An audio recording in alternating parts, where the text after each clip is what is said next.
আসসালামু আলাইকুম বন্ধুরা, আশা করি তোমরা সবাই ভালো আছো আর আমিও ভালো আছি। আর প্রতিদিনের মতো আজকেও তোমাদের সবার সাথে একটা মজাদার রেসিপি শেয়ার করতে চলে আসলাম। আজকে তোমাদের সবার সাথে শেয়ার করছি টমেটোর টক ডাল। আর এটা আমরা আমাদের নিজস্ব ভাষায় খাট্টা বলে থাকি। তোমরা তোমাদের ভাষায় কী বলে থাকো, যার যার ভাষায় অবশ্যই কমেন্টে জানাবে। আজকের দিনটা খুবই সুন্দর একটা রৌদ্রময় দিন, তোমাদের সবার সাথে শেয়ার করলাম। আর এখানে আমি টমেটোর টক ডাল বা খাট্টা রান্না করার জন্য দেশি টমেটো নিয়েছি।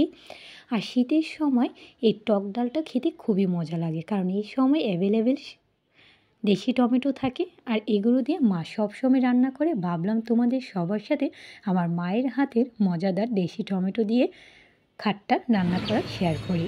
এখানে টমেটো খাট্টাটা রান্না করার জন্য এখানে সব কিছু রেডি করে নিয়েছি। দেশি টমেটোগুলো এখানে কেটে নিয়েছি আর খাট্টা তৈরি করার জন্য যা যা লাগবে সব কিছু একসাথে রেডি করে নিয়েছি।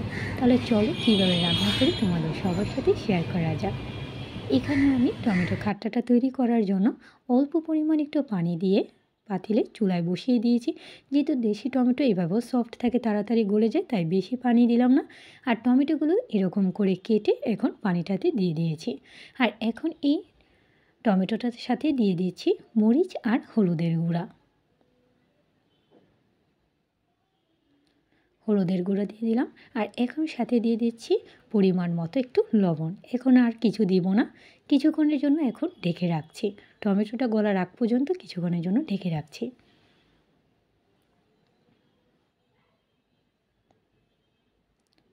ঢাকনাটা তুলে নিচ্ছি। তোমরা দেখতেই পাচ্ছ টমেটোটাতে বলক চলে এসেছে। নাড়াচাড়া করে নিচ্ছি।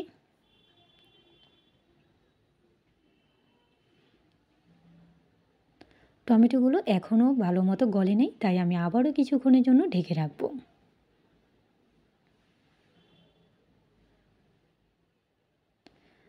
ঢাকনাটা এবার তুলে নিলাম। তোমরা দেখতেই পাচ্ছ টমেটোগুলো এখন পারফেক্টভাবে গলে গিয়েছে।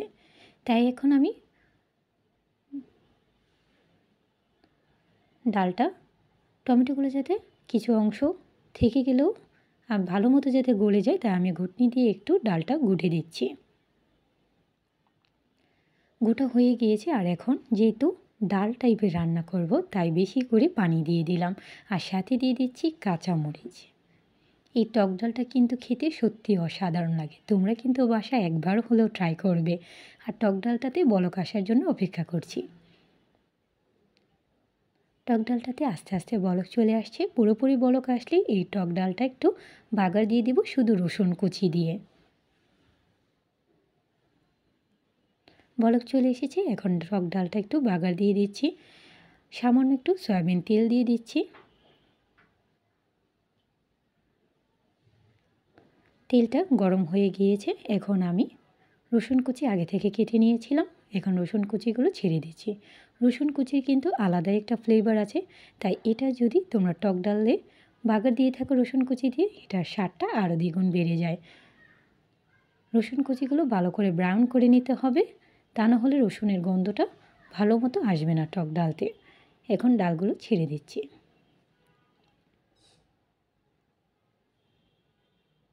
ভালো করে নাড়াচাড়া করে নিচ্ছি। এখন উপর দিক থেকে ছড়িয়ে দিচ্ছি ধনিয়া পাতা। দারুণ ঘ্রাণ আসছে। এটা শুধু দেখতেও না, খেতেও কিন্তু অসাধারণ লাগে। আশা করি তোমাদের সবার কাছে আমার এই দেশি টমেটো দিয়ে টক ডালটা ভালো লেগেছে। তোমরাও কিন্তু বাসায় ট্রাই করবে। আর ধন্যবাদ তোমাদের সবাইকে পুরো ভিডিওটির সাথে থাকার জন্য। Thanks for watching my video. আর নেক্সট ভিডিও দেখার জন্য আমন্ত্রণ রইল। তোমরা যারা এখনও সাপোর্ট করো নাই, অনুরোধ রইল করে ফেলো এখনই আমার নিত্য নতুন ভিডিও দেখার জন্য। আল্লাহ হাফেজ।